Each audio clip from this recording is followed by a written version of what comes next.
Pour beaucoup, le mot « étrusque » sonne comme une incantation. On a l'habitude de le prononcer à voix basse, comme s'il s'agissait de figures légendaires plutôt que de personnes réelles.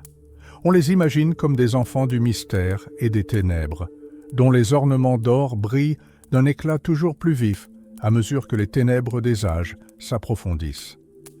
Mais les Étrusques n'étaient pas des habitants mythiques d'Hyperborée. C'était un peuple bien réel, fier et incroyablement riche qui a créé la première grande civilisation d'Italie. Pourquoi savons-nous si peu de choses sur eux? Le problème, c'est que les Étrusques savaient garder les secrets. Leurs sources écrites sont rares et leur langue demeure l'une des forteresses les plus impénétrables pour les linguistes. Même les Grecs anciens les considéraient comme un peuple tout à fait unique, sans pareil. Les Étrusques possédaient un don singulier. Ils percevaient le monde différemment et parvenaient à recréer une sorte de réalité spirituelle dans leur vie quotidienne, croyant vivre en communion avec les dieux. L'énigme principale qui a tourmenté les historiens pendant des siècles se résume à deux questions. Premièrement, d'où venaient-ils? Deuxièmement, comment déchiffrer leur message? Si nous trouvons la réponse à la première question, nous comprendrons qui ils étaient réellement. Il existe une légende, rapportée par Hérodote, qui ressemble davantage à un scénario de film.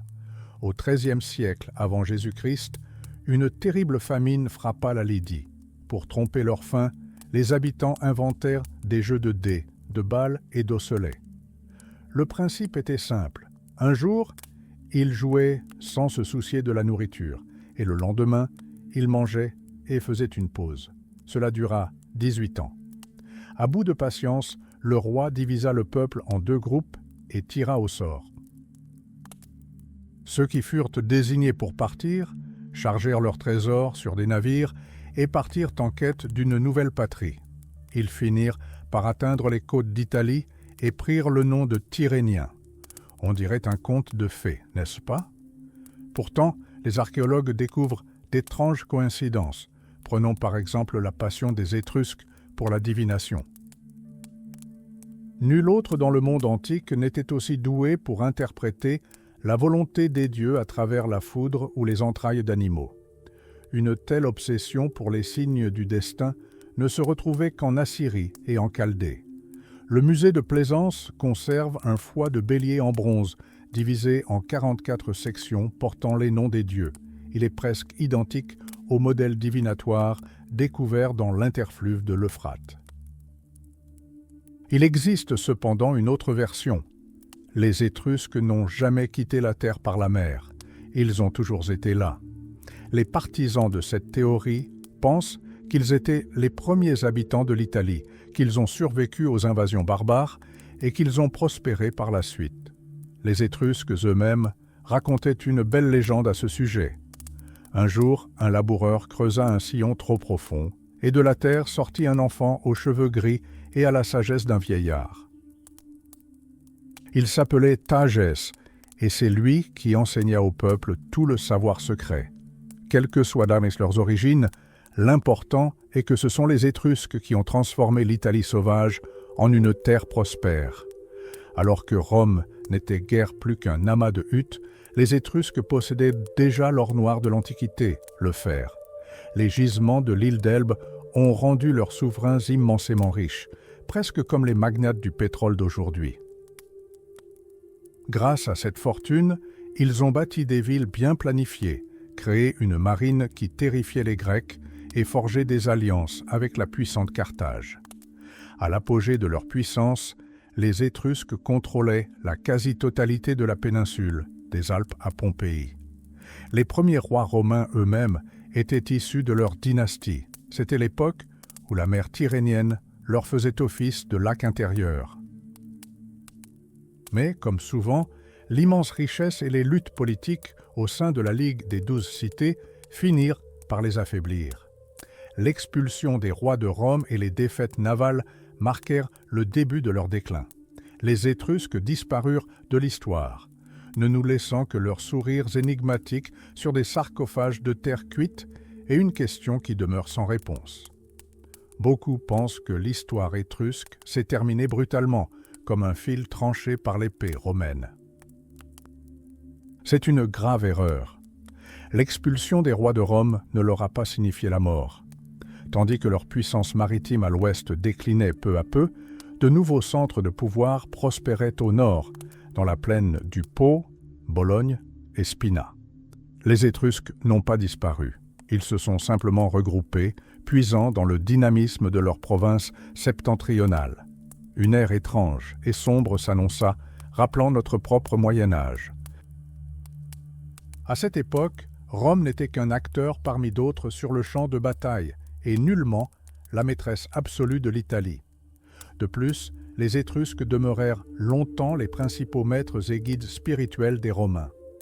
Imaginez, les familles nobles romaines envoyaient leurs fils étudier à Caire, tout comme, des siècles plus tard, leurs descendants enverraient leurs enfants à Athènes pour y acquérir la sagesse suprême. Même lorsque Rome lança une offensive agressive, elle ne se pressa pas de détruire les fondements étrusques. Les puissants souverains d'antan devinrent des alliés, conservant leurs titres ancestraux et leurs rites magiques pendant des décennies, sous le nez même des légions romaines. Le plus grand mythe qu'on nous a fait croire est celui de leur extermination totale. Or, les peuples sont bien plus résilients que ne le laissent entendre les manuels scolaires. Même après la chute de grandes cités comme Volsini, les survivants ont bâti de nouveaux villages et ont continué à vénérer leurs dieux. Les Étrusques, vaincus sur le champ de bataille, ont complètement subjugué leurs conquérants sur le plan culturel. Leur sang coulait dans les veines de poètes romains et même d'empereurs, et leur langue énigmatique résonnait encore dans les rues de Pérouse sous le règne de l'empereur Auguste. En parlant de langage, tant de mystères l'entourent que la réalité s'y perd souvent. Contrairement aux hiéroglyphes égyptiens, l'écriture étrusque n'a pas besoin d'être déchiffrée au sens conventionnel du terme. Nous lisons aisément leur alphabet. Après tout, c'est de lui que dérive l'alphabet latin que nous connaissons. Mais voici le paradoxe. Nous voyons les lettres, nous pouvons les prononcer, mais nous n'en comprenons pas le sens. C'est une langue solitaire, unique au monde. Pendant des années, les érudits ont glané des informations dans les courtes inscriptions sur les pierres tombales. Aujourd'hui, nous savons avec certitude qu'un clan signifie un fils, une sec, une fille, et un avil, une année. Nous ne faisons plus de suppositions. Nous commençons à entendre leur véritable voix après des millénaires de silence. Mais à quoi ressemblait-il vraiment?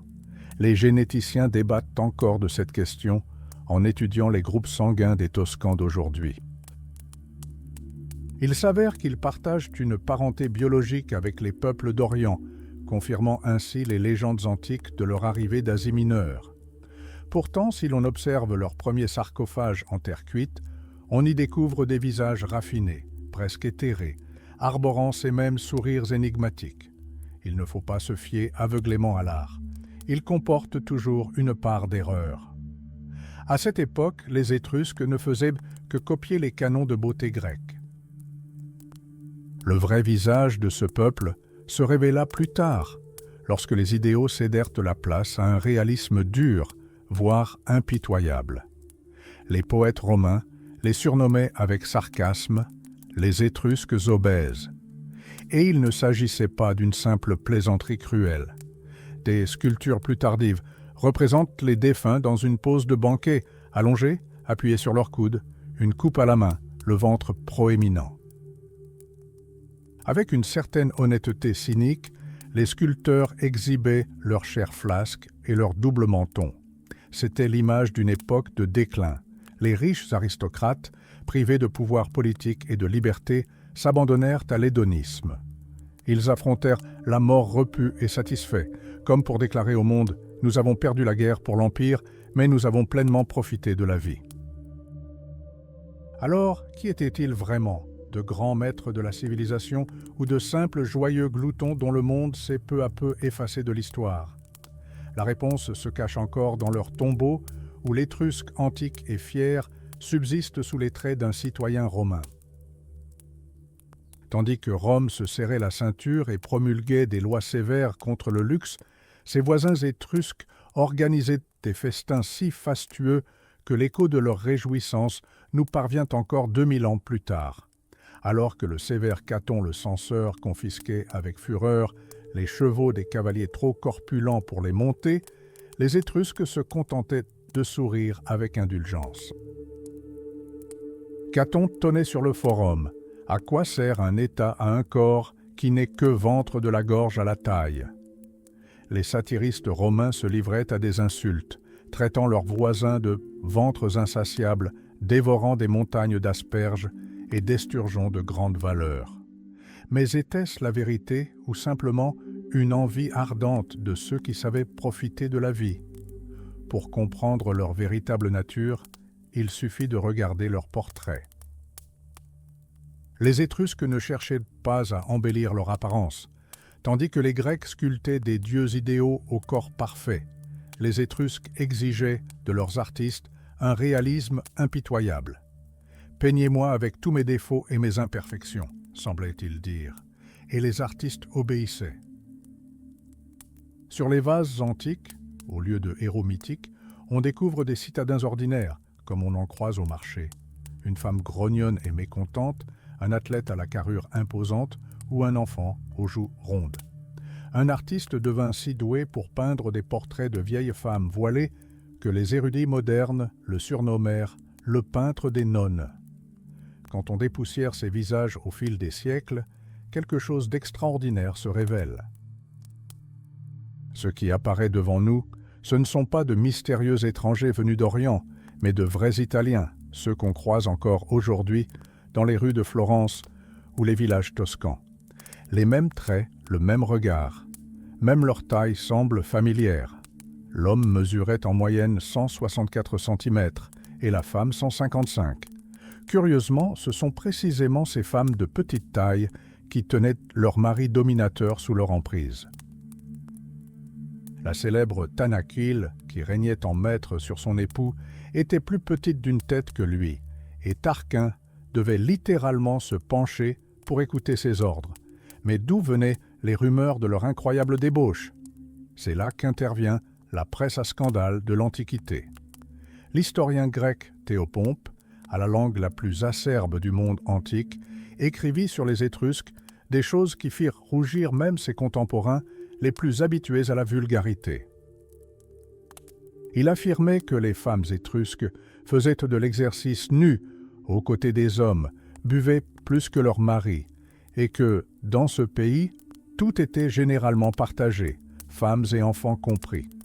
Il prétendait même que les serviteurs, munis de torches, amenaient qui bon leur semblait aux invités après un festin. Il s'agissait très probablement d'une simple vengeance des Grecs suite à leur défaite navale et à leur crainte des pirates étrusques. Pourtant, derrière cette façade de célébration perpétuelle et de dolce farniente, se cachait une piété sombre, presque morbide. Les Étrusques vivaient dans un monde où chaque éclair, chaque vol d'oiseau était un message codé des dieux. Imaginez un jeune noble nommé Velsatiès. Sur une fresque de son tombeau, il est figé dans une profonde angoisse, observant un oiseau entre les mains d'un devin nain. Sa bouche est légèrement ouverte, ses yeux emplis d'une terreur quasi superstitieuse. Un seul battement d'aile intempestif, et son monde entier pourrait s'écrouler. C'était un peuple paradoxal. D'un côté, des gourmets raffinés, dont l'espérance de vie moyenne de 40 ans constituait un record pour l'époque. De l'autre, des guerriers cruels, capables d'attacher un captif vivant à un cadavre en décomposition, le condamnant ainsi à une mort lente et atroce. Ils affrontèrent leur déclin repu et satisfait, ne nous laissant que les mystères de leur tombeau. Qui étaient-ils? De grands maîtres de la civilisation ou de simples gloutons joyeux dont le monde se dissolvait peu à peu dans l'ombre de Rome? La réponse demeure cachée sous les masques de leurs sarcophages, où l'Étrusque antique et rebelle se dissimule encore derrière le masque d'un citoyen romain soumis. Les Étrusques sont le peuple le plus étrange de l'Antiquité. D'un côté, ils s'imprégnèrent avidement de la culture grecque, mais de l'autre, ils refusèrent catégoriquement d'embrasser l'ère de la raison et de la logique. Tandis que les Grecs débattaient de la philosophie de Socrate, les Étrusques préféraient demeurer dans le brouillard des croyances orientales antiques. Ils étaient un peuple prisonnier de son passé inconscient et ignoraient obstinément le progrès. Et cette obstination causa finalement leur perte. Tandis que leurs voisins romains reconstruisaient péniblement leur société, accordant des droits aux plébéiens et créant une classe moyenne, les Étrusques demeuraient figés dans un conservatisme rigide.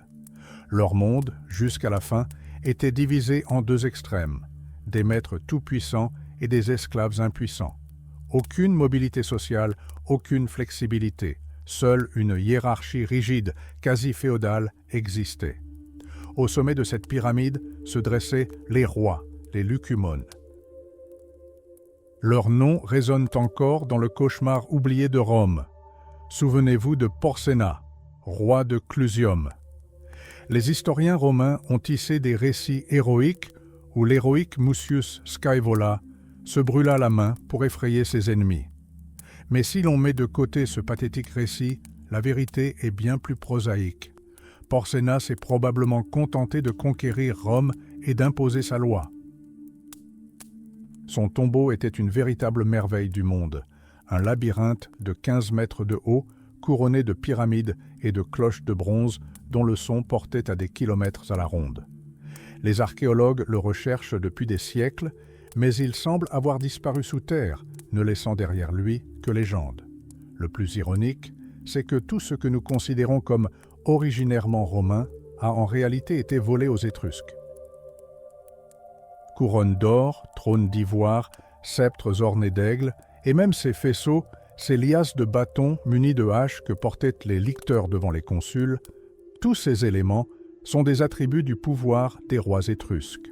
Les Romains se sont tout simplement approprié leur marque de pouvoir lorsque les Étrusques ont commencé à décliner. Mais outre les rois légitimes, il y avait aussi ceux que nous appellerions aujourd'hui des seigneurs de guerre ou condottieri. Les frères Vibena et l'énigmatique Max Tarna sont les véritables figures de proue de l'action étrusque. Ils sillonnaient l'Italie à la tête de leurs armées privées, s'emparant de villes et renversant les souverains. Une théorie qui irrite encore certains historiens prétend que le grand roi romain Servius Tullius n'était autre que le mercenaire étrusque Max Tarna. Il serait venu à Rome non pas en sage réformateur, mais en dictateur brutal qui aurait usurpé le trône par la force.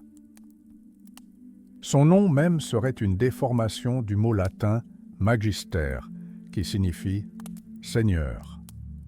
À la fin de l'ère des héros et des rois, le pouvoir passa aux mains de l'aristocratie. Ces hommes, se faisant appeler princes, transformèrent le gouvernement en une course effrénée au titre. Ils élisaient parmi eux des zilates, hauts fonctionnaires qui ne régnaient qu'un an. C'était une bureaucratie complexe et labyrinthique, où chacun s'efforçait d'occuper le plus de postes possible afin de pouvoir, plus tard, en faire graver la liste sur son sarcophage. Même après la soumission totale des cités étrusques par Rome, la noblesse locale continuait d'exhiber fièrement ses insignes dénués de sens. Elle dressait de longues listes de ses exploits. Il était à la tête de la Ligue, il était responsable des cultes, il a été élu 7 fois.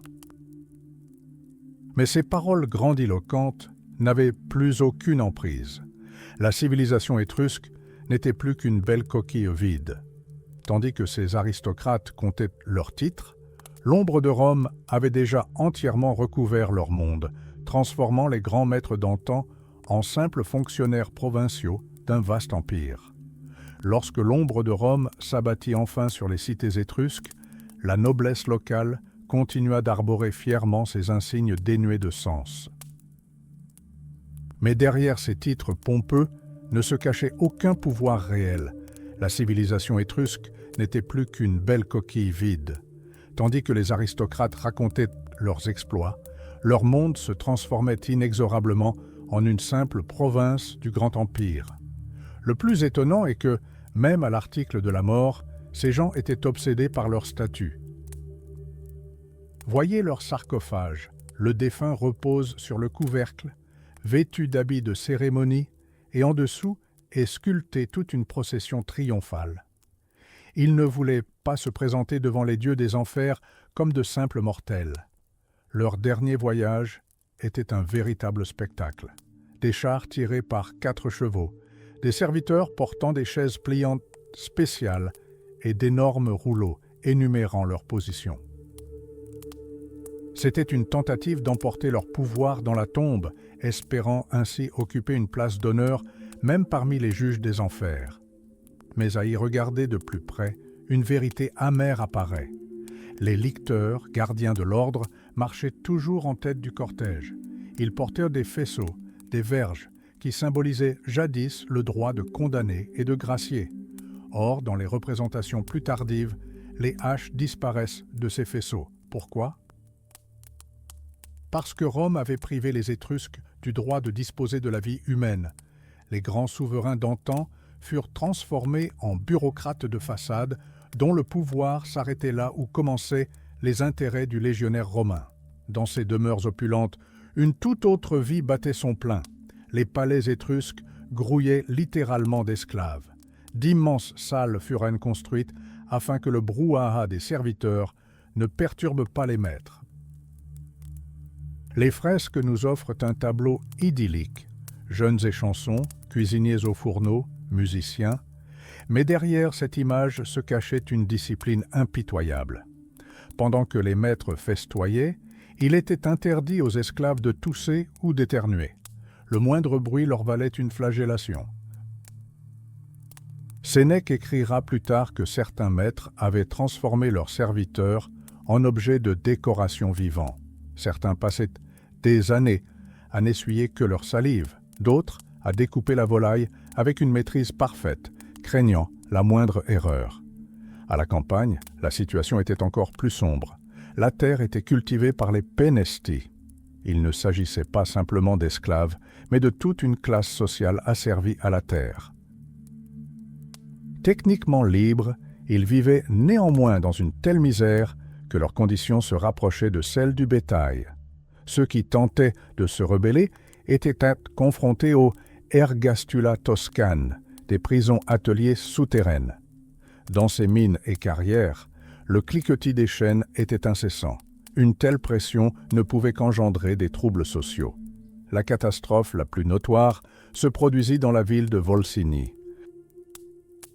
La noblesse locale, engluée dans le luxe et la paresse, avait de fait abandonné le pouvoir à ses affranchis, et ces derniers ne tardèrent pas à prendre le contrôle. D'anciens esclaves prirent d'assaut le Sénat, s'emparèrent du pouvoir et commencèrent à imposer leurs propres lois. Ils modifièrent les testaments, interdirent aux maîtres de se réunir et instituèrent même le droit de la première nuit pour les filles de leurs anciens maîtres. Pris de panique, les aristocrates envoyèrent secrètement des ambassadeurs à Rome, implorant son aide. Les Romains vinrent, mais non pour sauver une culture étrangère. La ville fut ravagée par la famine, les affranchis massacrés, et 2000 statues de bronze des Volsini furent emportées à Rome. Les Volsini eux-mêmes furent tout simplement rayés de la carte. Ainsi s'acheva l'histoire d'un peuple qui s'était trop longtemps accroché aux attributs du pouvoir, oubliant que la véritable force ne réside pas dans une couronne d'or, mais dans l'unité et la maîtrise de son propre destin. Les Étrusques disparurent, ne laissant derrière eux que les visages muets gravés sur les couvercles des sarcophages, fixant toujours avec arrogance le vide. Les Étrusques disparurent, ne laissant derrière eux que le regard froid de leurs visages de marbre sur les couvercles de leurs sarcophages. Mais à y regarder de plus près, leur histoire ne s'arrêta pas avec la chute de leur cité. Elle se poursuivit dans leur nom, dans le destin de milliers d'êtres humains et dans les récits de catastrophes qui, encore aujourd'hui, donnent des frissons. 91 avant Jésus-Christ.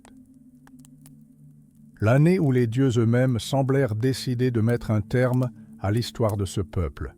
Au nord, près de Modène, un événement inimaginable se produisit. 2 montagnes entrèrent en collision, dans un fracas épouvantable, et se séparèrent, laissant jaillir des flammes et une épaisse fumée vers le ciel. À cet instant précis, une foule immense resta figée sur la célèbre Via Aemilia. Cavaliers romains, leurs serviteurs et simples voyageurs assistèrent, horrifiés, à la destruction de riches domaines et à l'anéantissement des troupeaux. Mais qui étaient ces gens figés sur la route? Les chevaliers étaient la noblesse étrusque d'hier. Ils changèrent de nom, revêtirent des toges romaines et devinrent citoyens de l'Empire, conservant leur immense fortune. Autour d'eux restait attaché leur nom de famille.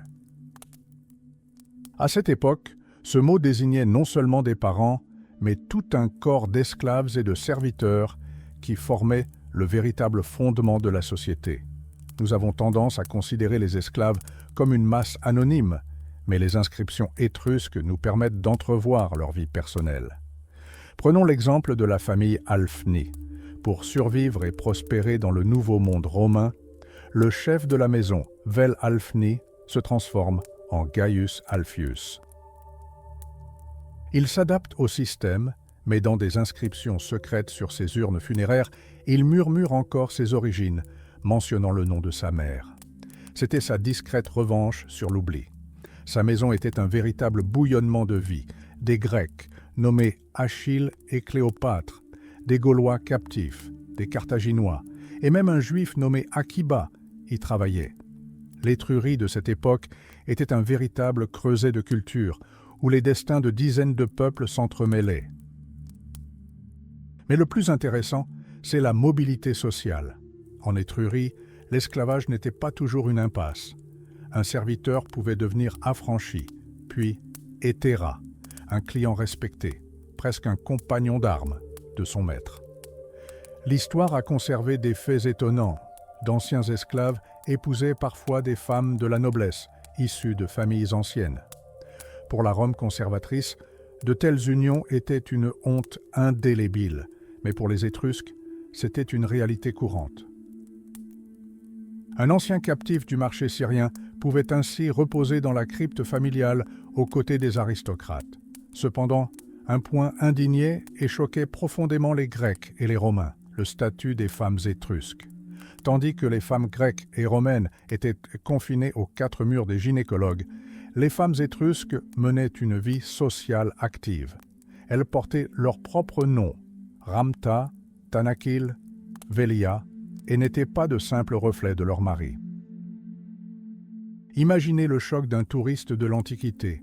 Lors d'un banquet bruyant, une noble dame, allongée sur un canapé près des hommes, boit du vin et participe pleinement aux discussions politiques.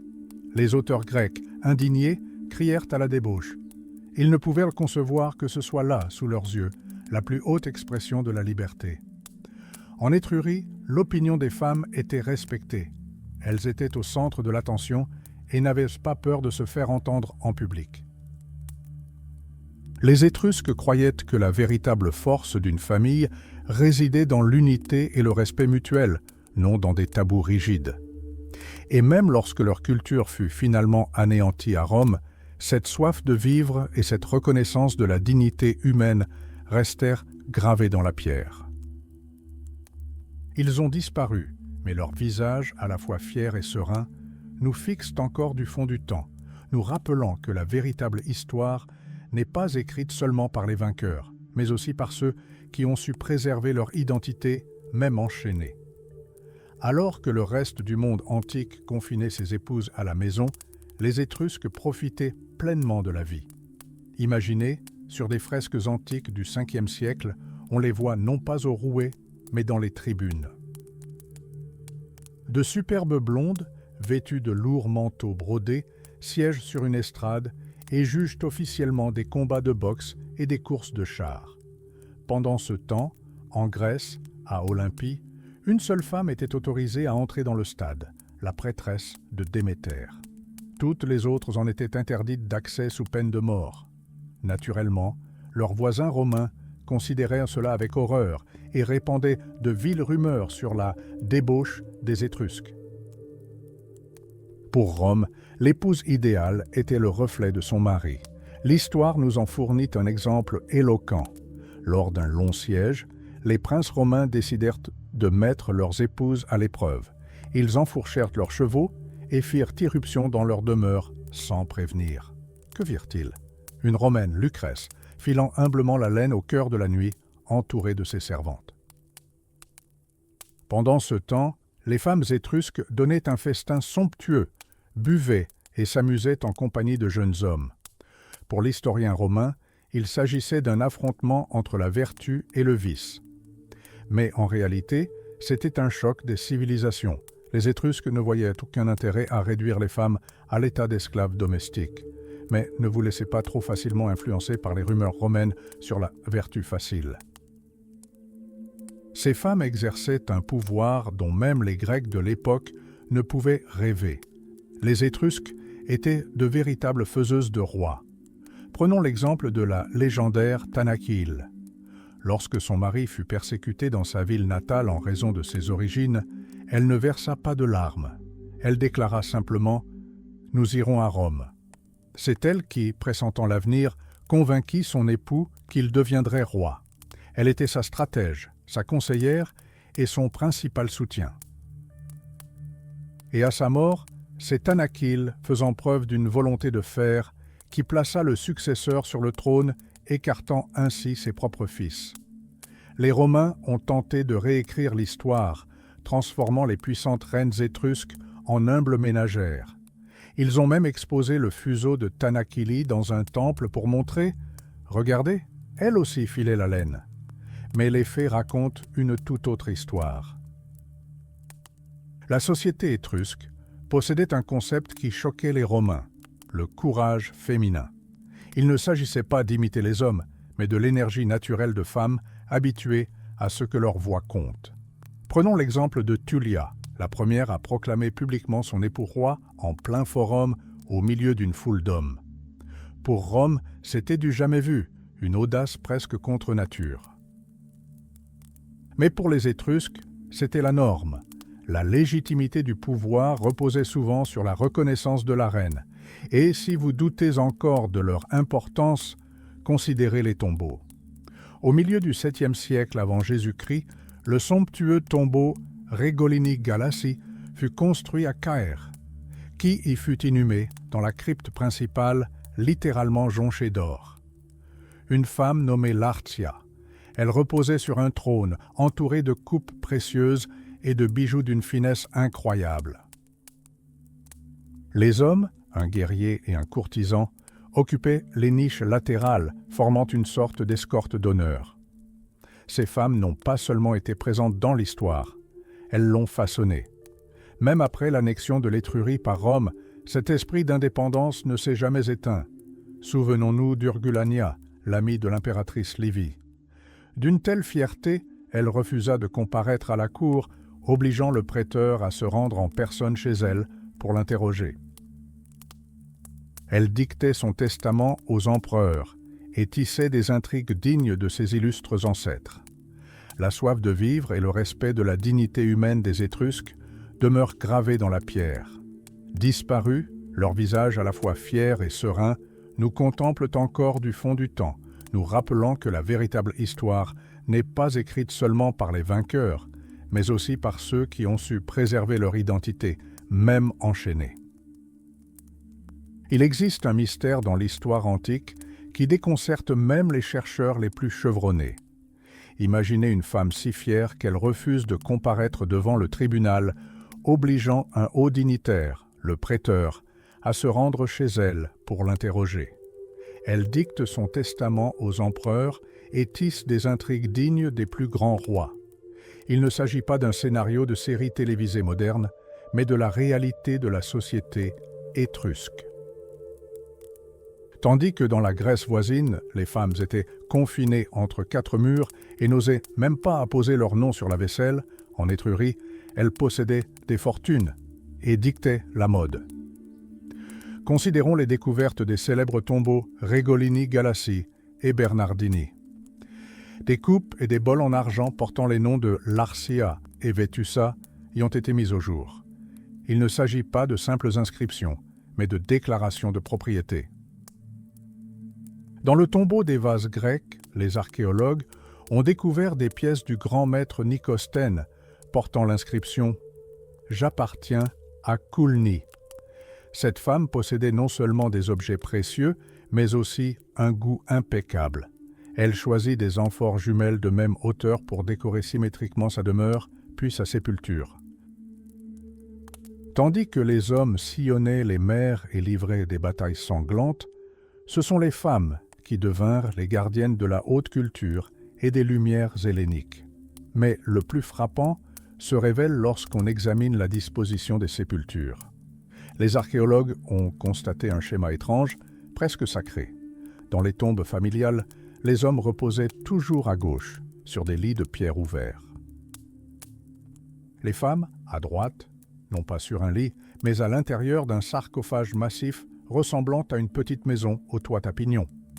Pourquoi cette différence? Les chercheurs pensent qu'il s'agissait d'un privilège suprême. Le sarcophage servait de reliquaire, protégeant les cendres comme un objet sacré. Il semble que les Étrusques considéraient leurs femmes comme des êtres plus proches des dieux. Elles étaient perçues comme l'incarnation terrestre de la grande déesse mère, et leur statut dans la société était quasi souverain. La terre même où vivaient ces gens apparaissait comme un jardin d'Éden à leurs contemporains. Les auteurs antiques décrivaient avec enthousiasme l'Étrurie fertile, où chaque colline était cultivée avec soin et où les vignobles s'étendaient à perte de vue. Pline le Jeune comparait ces paysages à un vaste amphithéâtre naturel.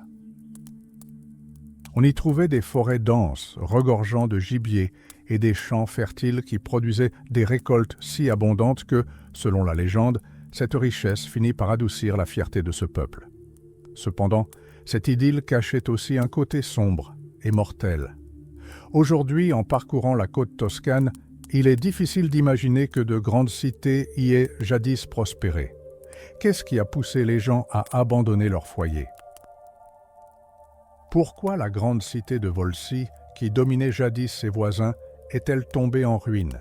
La réponse se trouve dans un ennemi invisible, le paludisme. Les Romains appelaient cette région la terre fatale des Toscans. L'air y devint lourd et empoisonné. Une théorie ironique prétend même que le virus aurait été apporté par les premiers colons venus d'Orient et que pendant des siècles, la maladie aurait miné la civilisation. Les villes se vidèrent, les ports s'ensablèrent, et à la place des forums autrefois animés, des bergers firent paître leurs troupeaux parmi les remparts abandonnés. Les Étrusques ont disparu, mais leurs visages arrogants et sereins nous contemplent encore du fond des siècles, nous rappelant que la véritable histoire n'est pas écrite seulement par les vainqueurs, mais aussi par ceux qui ont su préserver leur identité, même dans les chaînes de l'oubli. Mais pourquoi ces mystérieux peuples venus d'Orient n'ont-ils pas immédiatement abandonné ces rivages empoisonnés? La réponse est à la fois simple et stupéfiante. Ils possédaient une énergie que nous sous-estimons aujourd'hui. Les Étrusques n'ont pas seulement survécu, ils ont littéralement remodelé le paysage pour l'adapter à leurs besoins. Prenez la Toscane moderne, un véritable paradis sur terre. Pourtant, elle était jadis un immense égout, grouillant de moustiques porteurs du paludisme. Étonnamment, même les dessins de Léonard de Vinci révèlent des techniques d'ingénierie qu'il a probablement héritées des anciens maîtres étrusques. Ces derniers savaient transporter la terre des montagnes vers les plaines, assécher les marécages et transformer des terres arides en jardins luxuriants. Peu de gens le savent, mais la grandeur de Rome n'a pas commencé avec les légions, mais avec le système d'égouts étrusques. Le célèbre Forum, cœur du monde antique, n'était autrefois qu'un simple marécage. Ce sont les rois étrusques de la dynastie des Tarquins qui y ont creusé des canaux de drainage et construit la Magna Cloaca, partiellement visible aujourd'hui. Sans leur ingéniosité, Rome ne serait restée qu'un amas de huttes sur des collines ravagées par la peste. Les Étrusques considéraient la maîtrise de l'eau comme une tâche sacrée. Leur religion comprenait des rituels stricts pour évacuer l'eau excédentaire, et les meilleurs puisatiers de toute l'Italie étaient recherchés en Étrurie. Ils savaient localiser les rivières souterraines grâce à de subtils indices dans l'herbe, et forer des puits artésiens, bien avant que cette technique ne devienne la norme mondiale. Mais tout a un prix. Dès que leur civilisation commença à s'affaiblir sous le poids des guerres et que les canaux de drainage se remplirent de boue, la nature reprit immédiatement ses droits. Un canal abandonné devient encore plus dangereux qu'un marécage.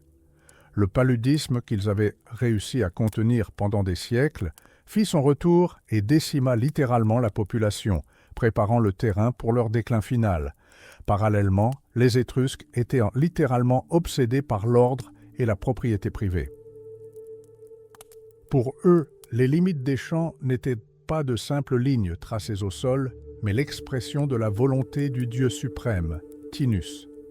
Une terrible prophétie annonçait que quiconque oserait déplacer secrètement une borne serait damné à jamais. Ce désir de délimiter clairement chaque parcelle de terre et de l'inscrire dans un cadastre fut plus tard adopté par les Romains et avec eux par le monde entier. Que mangeaient-ils et buvaient-ils sur ces terres gagnées sur la mer? Leurs champs produisaient des récoltes si abondantes que leurs voisins en étaient stupéfaits. Le blé étrusque donnait une farine d'une blancheur si éclatante que le poète Ovide conseillait, non sans humour, aux dames de l'utiliser comme poudre pour le visage. Et leur vin, les Étrusques raffolaient des cépages muscat doux qui donnaient le vertige aux convives lors de leurs célèbres festins. Fait curieux, bien que la Toscane soit aujourd'hui associée à l'huile d'olive, les anciens Étrusques n'en produisaient pratiquement pas. Ils préféraient importer une huile d'exception d'Attique dans d'élégantes amphores, dont on trouve encore des milliers aujourd'hui. Leur jardin ressemblait à un paradis oriental. Grenadiers, palmiers et lauriers côtoyaient des chênes indigènes. Mais il y avait un côté sombre, la fameuse flore infernale. Les aruspices, devins étrusques, surveillaient attentivement les fourrés de ronces, de fougères et de poiriers sauvages. Si ces buissons épineux commençaient à proliférer de façon anarchique, c'était considéré comme un signe de catastrophe imminente. Et, comme l'histoire l'a démontré, ils avaient raison. Lorsque les charrues et les houilles en fer, qui aujourd'hui prennent la poussière dans les vitrines des musées, ne purent de plus venir à bout de la forêt sauvage, l'époque des Étrusques prit fin. Ils disparurent, ne nous laissant que leur technologie et les visages énigmatiques et sereins qui nous contemplent depuis les profondeurs du temps. Les Étrusques ont disparu, mais leur héritage est littéralement exhumé de la terre. Regardez ces outils en bronze, pioches, faucilles, pelles. Pourquoi le bronze, alors que le fer était omniprésent? Tout cela est lié à une vénération sacrée. Selon la légende, le sage Tage ordonna que les limites des villes soient tracées uniquement avec un soc de charrue en bronze. Pour les Étrusques, la charrue n'était pas qu'un simple outil, mais un objet rituel, capable de séparer le monde des vivants du royaume du chaos. Les conseils d'agronomes comme Sacerna occupaient une place particulière dans leur vie. Ses écrits mêlent avec brio agriculture, médecine et occultisme. Envie de vous débarrasser des punaises de lit? Sacerna conseillait d'asperger votre lit d'une décoction de renouée du Japon ou d'un mélange de bile de bœuf et de vinaigre. Besoin d'éliminer les poils superflus? Plongez une rainette jaune dans de l'eau bouillante jusqu'à ce qu'elle rétrécisse 3 fois, puis frottez le mélange sur votre peau.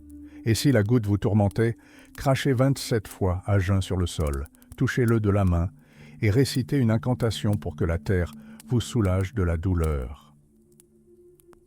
Pour eux, une ferme était un petit monde clos, où le propriétaire était à la fois son médecin, son potier et son juge. La discipline y était inflexible. Il était formellement interdit aux esclaves de quitter les lieux et toute infraction était sévèrement punie. Mais le plus frappant, c'est leur étrange relation avec les animaux. Saviez-vous que les Étrusques faisaient presque tout en musique? Ils dressaient même leurs porcs à marcher au pas cadencé, au son de la trompette. Tandis que les Grecs menaient leurs troupeaux à coups de bâtons et de cris, le berger étrusque marchait en tête avec un corps de cuivre. Les immenses troupeaux le suivaient docilement, reconnaissant sans hésiter le timbre de sa trompette et ne se mêlant jamais aux autres porcs. La chasse aussi se transformait en spectacle musical. Les sangliers étaient rabattus dans les filets au son des flûtes. On croyait que la mélodie ensorcelait les animaux, affaiblissant leur volonté de résister. Les animaux sont omniprésents dans leur art, lions, panthères, griffons. Mais un véritable mystère demeure. Les singes. D'où venaient-ils dans l'Italie antique? Sur les vases et les bijoux, on les voit souvent enchaînés, côtoyant gymnastes et nains. Objets de luxe, symboles de statut social, ils étaient importés de Carthage. Selon une théorie, le nom même de la ville de Rimini dériverait du mot étrusque arim, qui signifie singe. Peut-être, dans l'Antiquité, ces animaux peuplaient-ils réellement les forêts environnantes, laissant leur empreinte sur les noms des rivières et des îles. Le ciel d'Étrurie n'était pas silencieux non plus. Les haruspices passaient des heures à suivre le vol des aigles, des faucons et des buses, déchiffrant les signes des dieux. Les oiseaux étaient pour eux un alphabet vivant, et les lacs de véritables fermes artificielles où les Étrusques parvenaient même à élever des poissons d'eau salée, les acclimatant progressivement à l'eau douce. Mais la véritable puissance de ce peuple résidait sous terre. La richesse des Étrusques provenait du métal. L'île d'Elbe, que les Grecs surnommaient l'île de la suie en raison de la fumée incessante de ses hauts fourneaux, devint la principale forge du monde antique. La ville de Populonia se développa en un géant industriel, un véritable Pittsburgh de son temps. Là, au milieu de falaises rouges et de mines profondes, des milliers de personnes extrayaient le cuivre, l'étain et le fer. Initialement, le fer valait son pesant d'or et n'était utilisé que pour la marqueterie de bijoux précieux, mais avec le temps, il supplanta le bronze. Le minerai était transporté sur de lourds bateaux à travers le détroit, et ce flux incessant de métal fit des Étrusques les maîtres des mers. Leur flotte était construite de pins géants et de hêtres de 30 mètres de haut. Ces forêts, jadis considérées comme éternelles et sacrées, furent transformées par la soif de profit et de pouvoir en coques de navires de guerre et en poutres de palais luxueux. Ainsi se forgea une civilisation qui regardait le monde à travers le prisme d'une charrue de bronze et l'éclat d'une épée de fer. Populonia était bien plus qu'un simple port.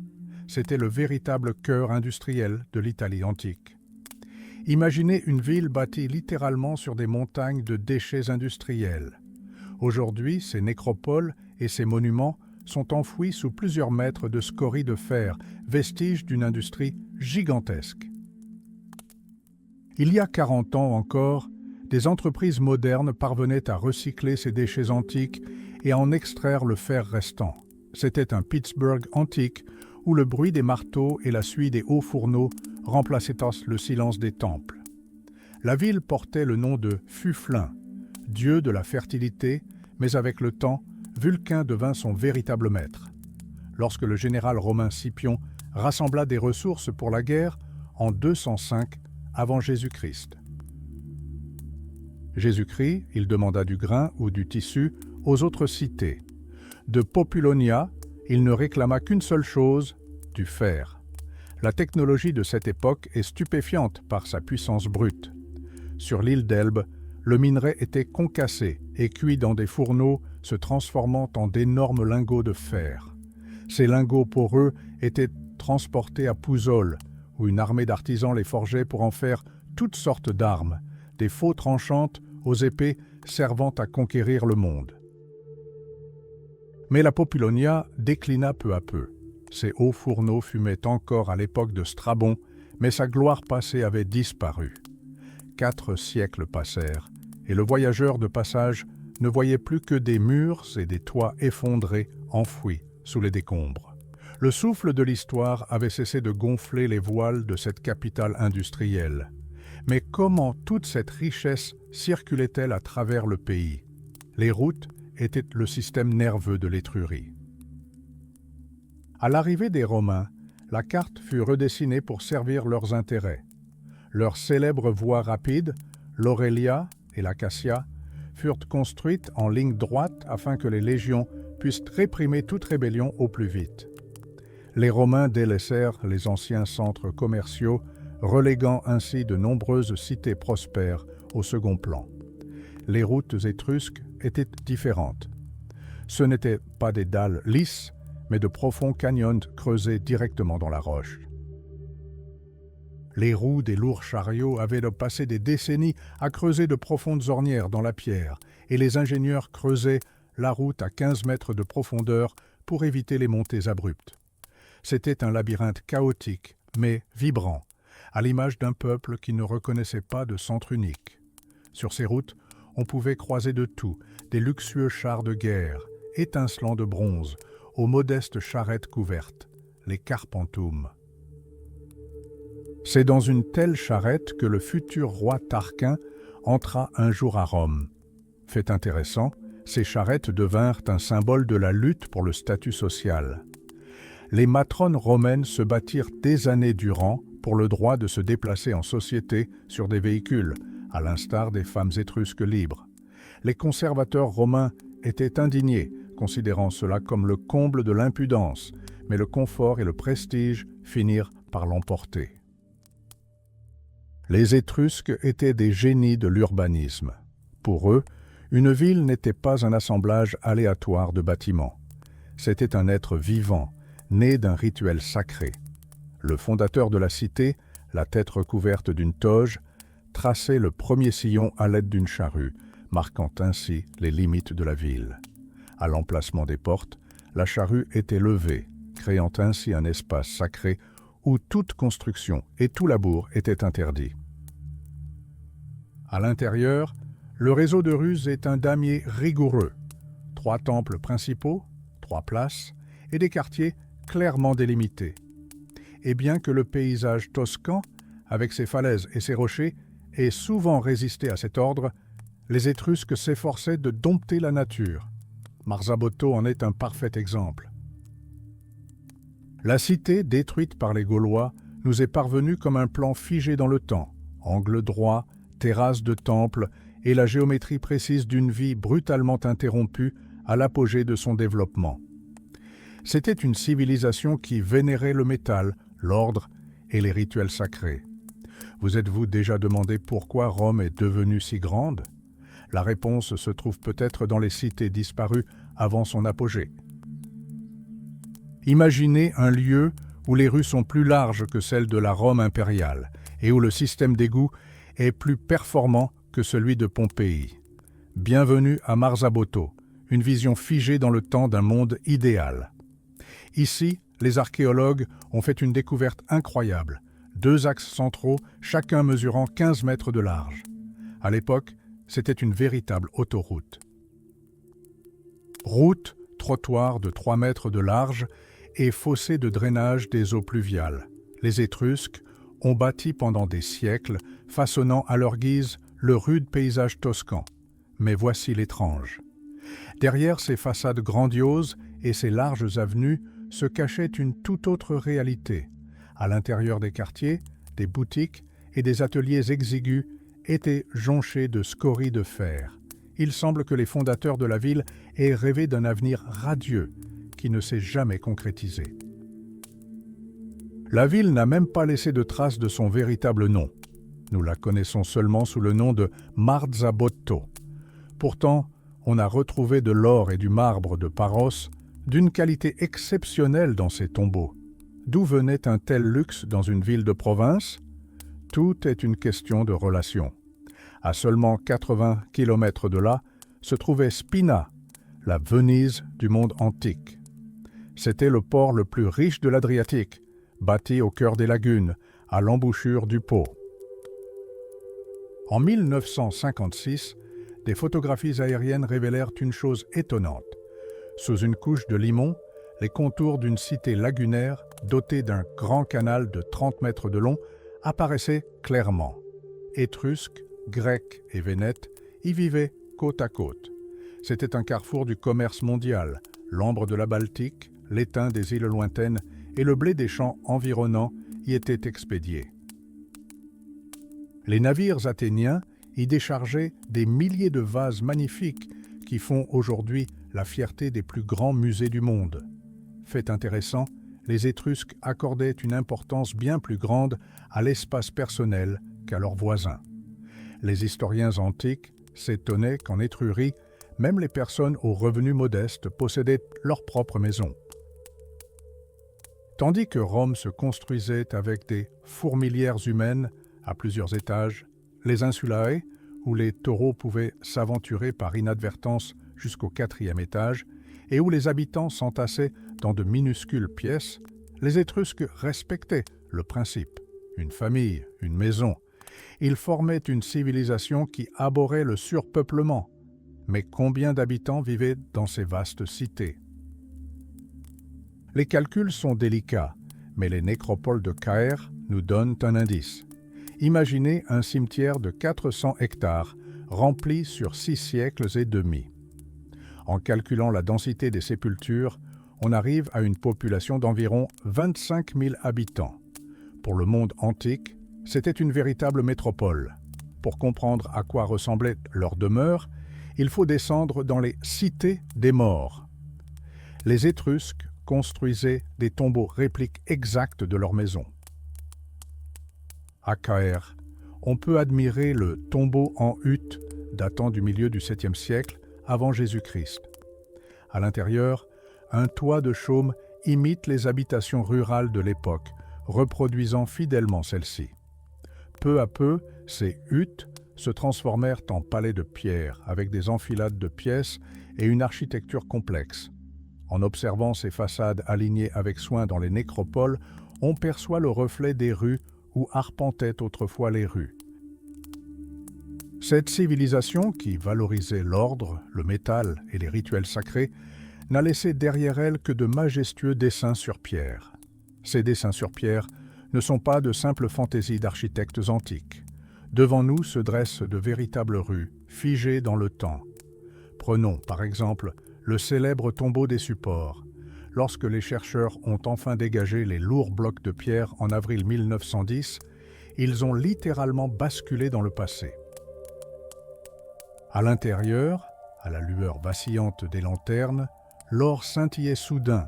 Vases, ustensiles de cuisine et même supports à bûches en fer étaient dressés partout, comme si les occupants venaient d'entrer dans la pièce voisine. Mais un détail troublant subsistait. Même les ossements de la propriétaire elle-même, une noble dame étrusque, avaient disparu.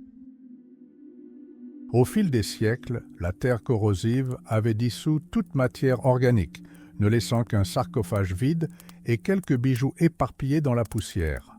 Les archéologues comprirent alors qu'il ne s'agissait pas seulement d'une aristocrate, mais d'une mère de famille aimée de tous, pour qui tout son confort familier avait été soigneusement transporté dans l'au-delà. Mais les Étrusques nous ont légué non seulement de l'or, mais aussi leur nom. Dans une crypte voisine, des chercheurs ont découvert une inscription sur le pied d'un élégant vase « J'appartiens à Larcia, épouse d'Apicius ». Imaginez, 2600 ans plus tard, nous connaissons le nom de la femme qui a jadis bu dans cette coupe. Sa demeure était un modèle d'ordre et de symétrie. L'agencement de ces tombeaux s'est progressivement complexifié, passant de simples huttes à de véritables palais aux enfilades de pièces. Ce qui est le plus frappant, c'est que c'est ici, dans les nécropoles, que l'on trouve les origines de ce que l'on appellera plus tard le style romain. Le célèbre atrium romain, une vaste salle où les hôtes recevaient leurs invités, était en réalité une invention purement étrusque. Les Romains eux-mêmes le reconnaissaient, qualifiant ces cours de Toscane.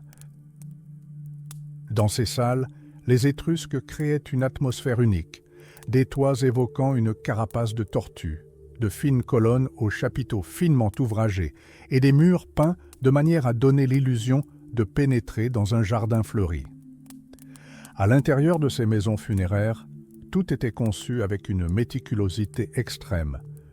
On y voit des lits de pierre où se reposaient les hommes et d'imposants sarcophages pour les femmes. Les Étrusques appréciaient le confort. Leur mobilier était simple et élégant. des chaises pliantes, qui deviendront plus tard des symboles du pouvoir des magistrats romains, des tables basses à 3 pieds et de lourdes lampes en bronze. Les chaises en osier à haut dossier occupaient une place de choix. Elles servaient à asseoir les invités de marque ou à accueillir les urnes rituelles. Avec un peu d'imagination, ces rues pavées et tranquilles de Banditaccia s'animent instantanément. On voit des esclaves courir, on entend le grincement des charrettes et le son des trompettes qui appellent les gens à la foire. Des dames de la haute société, vêtues de somptueux vêtements, flânent le long des façades lisses et des marchands exposent les plus belles céramiques grecques. La civilisation étrusque connaissait la valeur du luxe et de l'harmonie. Elle bâtissait ses villes selon un plan linéaire, s'efforçant de dompter la nature sauvage pour parvenir à un ordre parfait. Mais le temps est implacable. Au 5e siècle avant Jésus-Christ, les somptueux tombeaux familiaux cèdent la place à des constructions plus modestes. Une ère de changement s'annonce, annonçant le déclin d'une grande civilisation et la naissance d'un nouvel empire. Cependant, pour saisir véritablement l'âme de ce peuple, il faut pénétrer dans le lieu que ses découvreurs eux-mêmes baptisèrent avec enthousiasme le Beau Tombeau. Aujourd'hui connu sous le nom de tombeau des reliefs, c'est là que la vie des Étrusques est dépeinte avec une précision si saisissante qu'il semble que la frontière entre le monde des vivants et celui des morts s'y soit complètement estompée. Regardez ces murs. Tout le nécessaire à une vie confortable et digne y est accroché à des clous, mais touchez-les et vous sentirez la froideur de la pierre. Ce ne sont pas de la pierre véritable, mais des répliques en plâtre, peintes dans des tons doux de rose, de bleu et de rouge. Devant nous se trouve non seulement une crypte, mais la vie de la famille Matuna, figée dans le temps.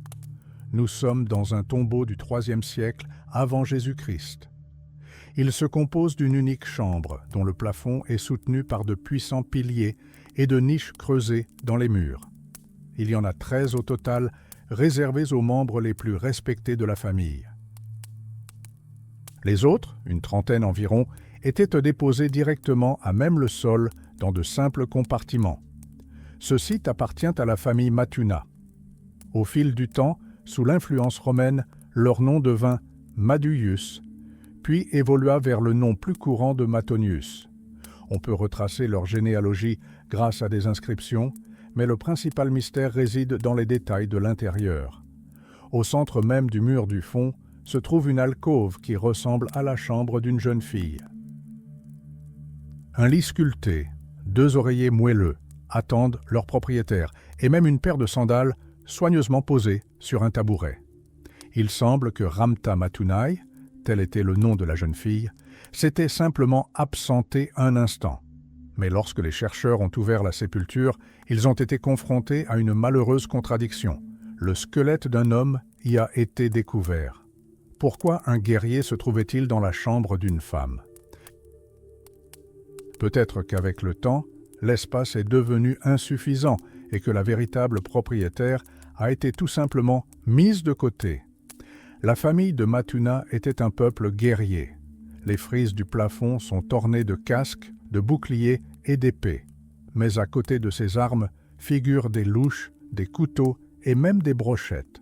Les Étrusques étaient réticents à se séparer du confort, même après la mort. Des archéologues ont découvert un étrange objet marqué sur l'une des colonnes. Il a suscité de nombreux débats. Certains ont même tenté de prouver qu'il s'agissait d'une planche à découper les pâtes et que le sac à côté contenait de la farine. Imaginez un peu les Étrusques inventant les pâtes, mais la réalité s'est avérée bien plus fascinante. Il s'agissait très probablement d'un jeu de dés ou d'une version antique du jeu de dames, destiné à passer le temps dans un loisir perpétuel. Un autre objet insolite est une table à roulettes. Un berceau, difficile à croire. Il s'agit plus probablement d'un brasero ambulant. Et regardez ce disque jaune sur la 4e colonne, c'est du fromage. L'artiste l'a rendu avec une telle précision que même les entailles sur les bords sont visibles. On dirait que des souris l'ont grignoté. Ces détails sont étonnants, dans ce lieu de repos, les Étrusques sont parvenus à restituer jusqu'aux odeurs de la cuisine et au bruit de la vie quotidienne. À quoi ressemblait-il à cette époque? Ramta portait probablement une longue robe plissée, fermée à l'épaule. Au IIIe siècle avant Jésus-Christ, la mode grecque avait déjà conquis toutes les cités, et les Étrusques commencèrent à s'habiller presque comme les Romains. Mais si l'on examine des tombes plus anciennes, on découvre une profusion de couleurs, des robes de danseuses éblouissantes, des corsages ajustés et des jupes en forme de cloche, rappelant la mode de la Renaissance. Les hommes, quant à eux, privilégiaient les capes aux couleurs vives, les lacernae. Mais l'élément le plus important était le manteau qu'ils appelaient la tébéna. Court, pourpre et orné de broderies, c'est ce manteau qui, des siècles plus tard, allait donner naissance à la célèbre toge romaine. Les Étrusques s'assimilèrent progressivement au Nouvel Empire, changeant de nom et de coutumes, mais leur style, leur joie de vivre et même leurs vêtements constituèrent le socle sur lequel se développa la grande ville de Rome. Avez-vous déjà pensé que la célèbre toge romaine n'était pas une invention romaine? Des siècles avant l'avènement de l'Empire, des hommes vêtus de courts manteaux pourpres appelés tébéna parcouraient les collines d'Italie. Ce vêtement, à la fois sacerdotal et militaire, a posé les fondements du style de la Rome antique. Les Étrusques étaient de véritables précurseurs de mode dans le monde antique.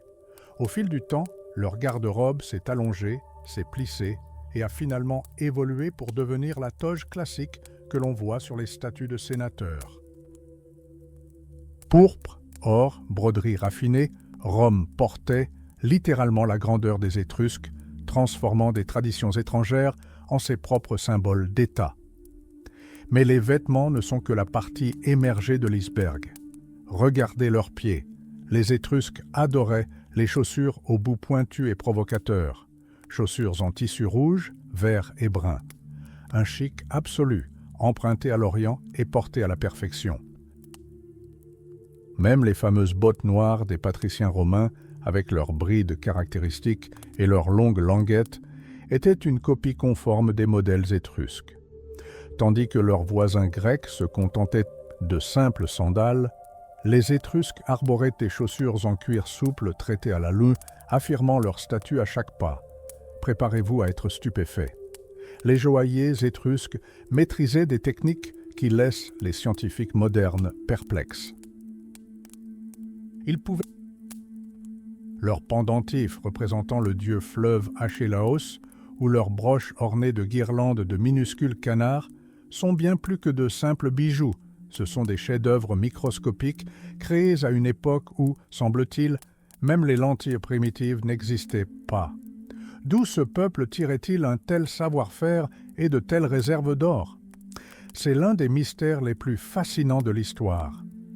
La vie étrusque suivait un rythme unique. Tandis que c'était un compte à rebours sinistre, surveillé par les aruspices qui prédisaient la fin de leur civilisation aux coups de tonnerre et au vol des oiseaux. Mais avant que le temps ne s'achève, les Étrusques surent apprécier la vie comme nul autre. Alors que le monde antique se contentait d'un simple en-cas, ce peuple organisait de somptueux festins 2 fois par jour. Pour leurs contemporains, c'était le comble de la débauche et de l'efféminement. Jetez un œil à leur cuisine, un véritable festival de joie, des dizaines d'esclaves, des cuisiniers en pagne et des flûtistes. Oui, vous avez bien entendu, les Étrusques préparaient leurs mets au son de la musique. Le rythme de la flûte donnait le ton, même à celui qui pilait simplement des épices dans un mortier de bronze. Viande de bœuf, lièvre, cerf, sauces exotiques à base de miel et d'herbes aromatiques. Tout était servi sur d'élégantes tables à 3 pieds. Le vin coulait à flots et les convives se prélassaient sur de moelleux canapés sous des couvertures brodées. Les Romains les traitaient de gloutons, mais copiaient secrètement tout, de la forme de leur coupe à l'ordre de leur procession cérémonielle. La grande Rome n'a pas simplement vaincu les Étrusques, elle a absorbé leur passion pour le luxe, leur style et leurs dieux, bâtissant son empire sur les ruines éblouissantes de cette culture énigmatique. Les Romains les traitaient de gloutons, mais copiaient secrètement tout, de la forme de leur coupe à l'ordre de leurs processions cérémonielles. La Grande Rome ne se contenta pas de vaincre les Étrusques, elle s'imprégna de leur passion pour le luxe, de leur style et de leurs dieux, bâtissant son empire sur les vestiges fastueux de cette culture énigmatique. Dans la pénombre des tombeaux antiques, des images saisissantes prennent vie. Ici, un serviteur torse nu, les muscles tendus, porte une lourde carafe de bronze. Sa forme singulière rappelle les vases gracieux qui seront plus tard appelés le pastas. Ce jeune homme n'est qu'un rouage d'un grandiose mécanisme de plaisir. Les Étrusques avaient transformé un simple repas en un véritable culte. Mais ce qui choqua véritablement le monde antique, ce fut le rôle des femmes. À Athènes, à cette époque, une épouse légitime ne pouvait s'asseoir que pudiquement aux pieds de son mari, et seules les courtisanes assistaient au banquet. En Étrurie, il en allait tout autrement. Là, sur de somptueux lits drapés de couvertures brodées en laine milésienne, un homme et une femme se prélassaient en égaux. Ils étaient époux légitimes. Sur les fresques, on voit une épouse toucher tendrement l'épaule de son mari ou lui offrir un fruit mûr. Leurs gestes expriment non seulement la passion, mais aussi une profonde affection. Dans le tombeau des léopards, de jeunes invités flirtent avec fougue, échangent des anneaux et affichent leur plus beau sourire au son des flûtes. C'était une atmosphère de fête perpétuelle où chaque instant était imprégné de désir et de la splendeur de la vie. Les tables étrusques croulaient littéralement sous l'argent. Les philosophes de l'époque décrivaient des montagnes de vaisselle précieuse, bols dorés, amphores ciselés et coupes valant des fortunes. Plus tard, lorsque Rome annexa ses territoires, elle imposa des lois strictes contre le luxe, interdisant à la noblesse d'afficher une ostentation d'argent lors des banquets. Mais il était trop tard. Le virus de la splendeur étrusque avait à jamais imprégné la Rome antique. Le plus frappant est l'attitude des Étrusques envers la musique. Elle n'accompagnait pas seulement leur vie, elle la structurait. Tandis que les Grecs voyaient en la musique une nourriture pour l'âme, les Étrusques poussaient cette conception à l'extrême. Ils faisaient tout au son de la double flûte, préparer les sauces, pétrir le pain, fouetter les esclaves et même se battre à mains nues. Le bruit des villes d'Étrurie n'est pas celui des cris des marchands, mais une mélodie incessante. On croyait même que les Étrusques chassaient en musique. Le chasseur tendait ses filets et le flûtiste se mettait à jouer les mélodies les plus douces. On pensait que les cerfs et les sangliers, envoûtés par ces sonorités, sortaient d'eux-mêmes des fourrés, oubliant la peur et leurs petits, et se laissaient docilement prendre au piège, victimes de leur propre amour de la beauté. La flûte était leur instrument de prédilection. Les Romains étaient si habitués aux musiciens étrusques qu'aucun sacrifice ne se déroulait sans eux. Un jour, lorsque les flûtistes furent interdits de festoyer au Capitole, ils organisèrent une véritable grève et quittèrent la ville.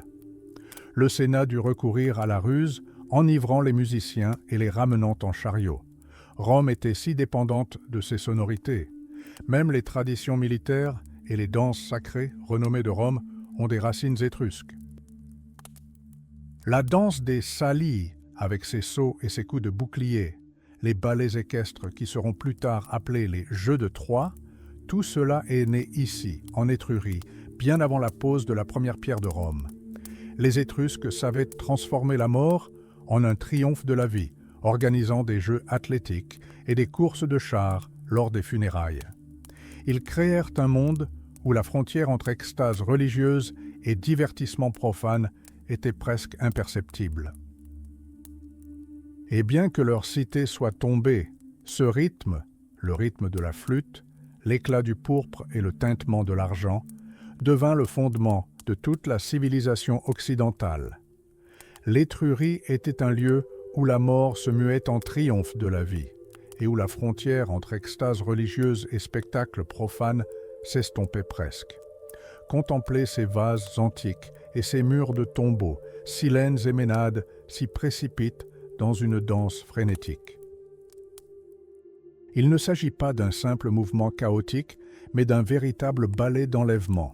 D'abord, une invitation enjouée, puis des pas parallèles dans une étreinte, et enfin le final, où une ménade se retrouve sur l'épaule d'un Silène triomphant. Ce rythme était si contagieux que même la Rome austère ne put y résister. Lorsque les cérémonies solennelles du Circus Maximus s'achevaient, des bouffons en tuniques hirsutes et peaux de chèvre entraient dans l'arène, imitant fidèlement les danses étrusques.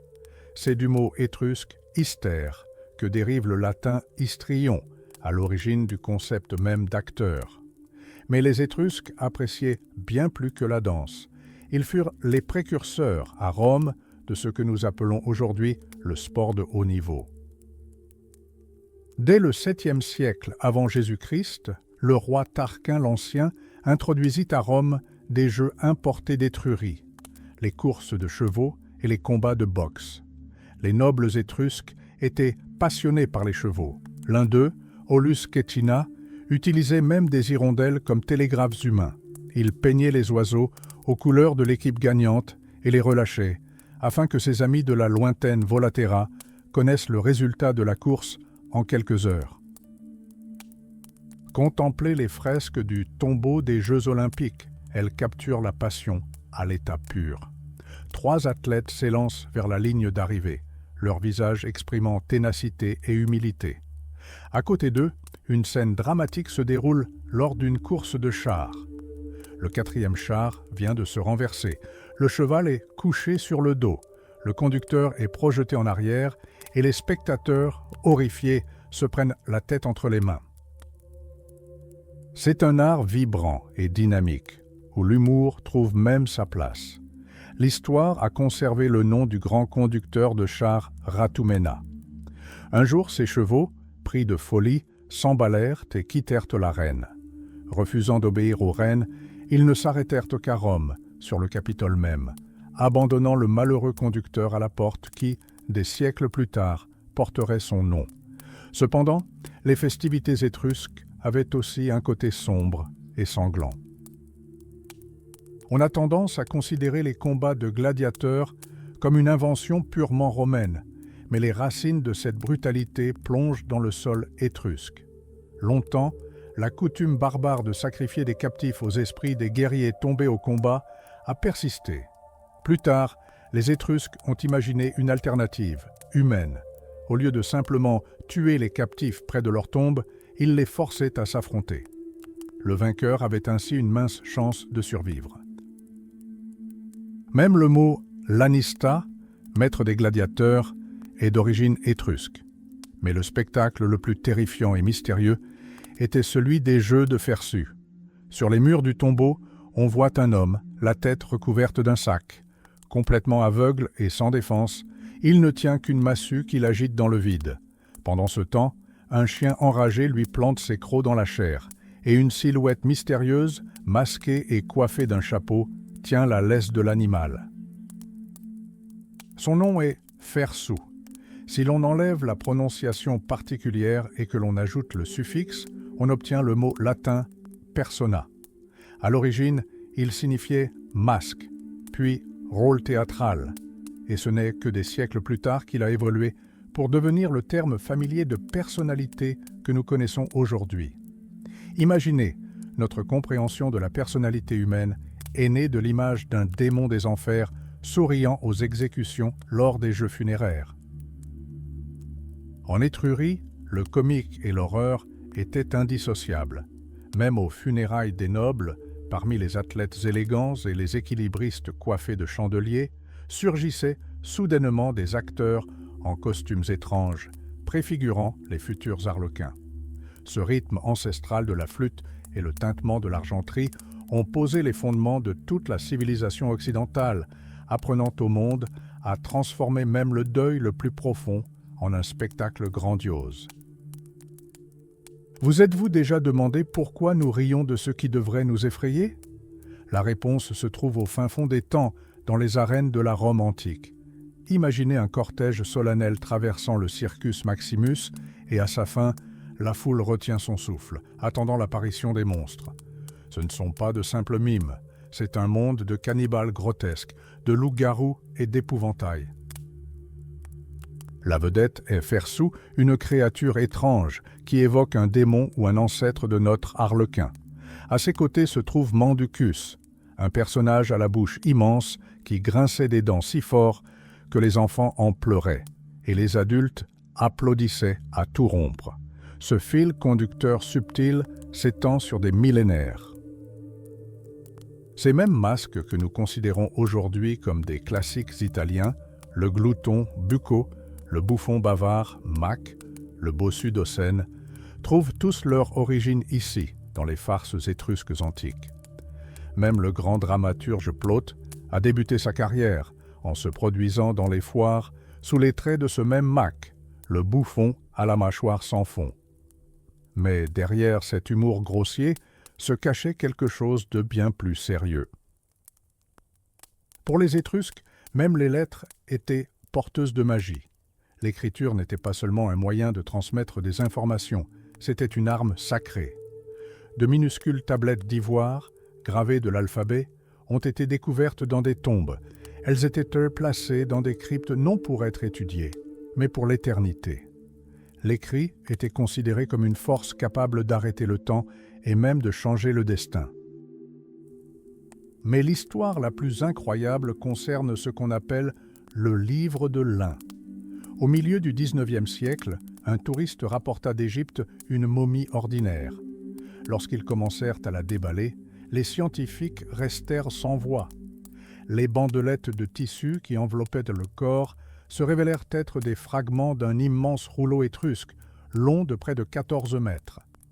Comment un livre sacré venu d'Italie a-t-il pu se retrouver dans un sarcophage égyptien? Était-ce l'épouse d'un mercenaire étrusque ou un prêtre fuyant les légions romaines? Nous ne pouvons pour l'instant que spéculer. Ce texte est un calendrier rituel indiquant quel jour et quel dieu il faut apaiser pour conjurer le désastre. Les Étrusques vivaient dans un monde où tout ce qui les entourait était un message codé des dieux.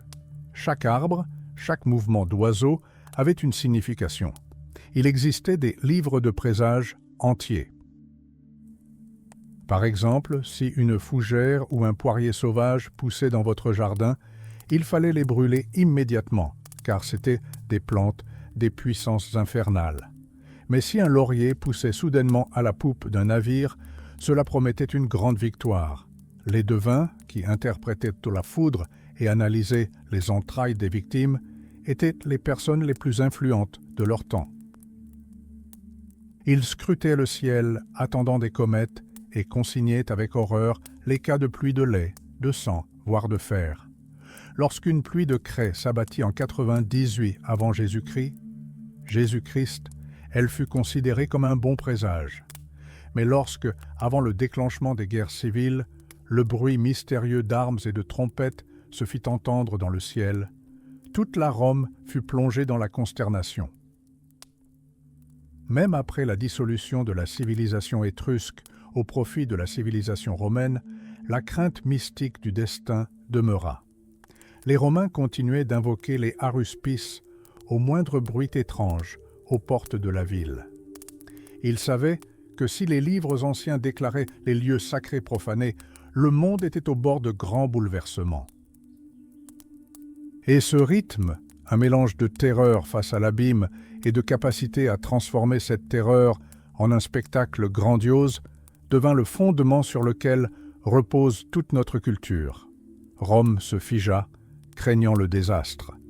Lorsque Publius Clodius, l'ennemi juré du grand Cicéron, tenta de s'emparer de sa demeure, non seulement les lois, mais aussi une magie ancestrale furent mises en œuvre. Cicéron ne se contenta pas de se défendre, il frappa au cœur même des craintes des Romains.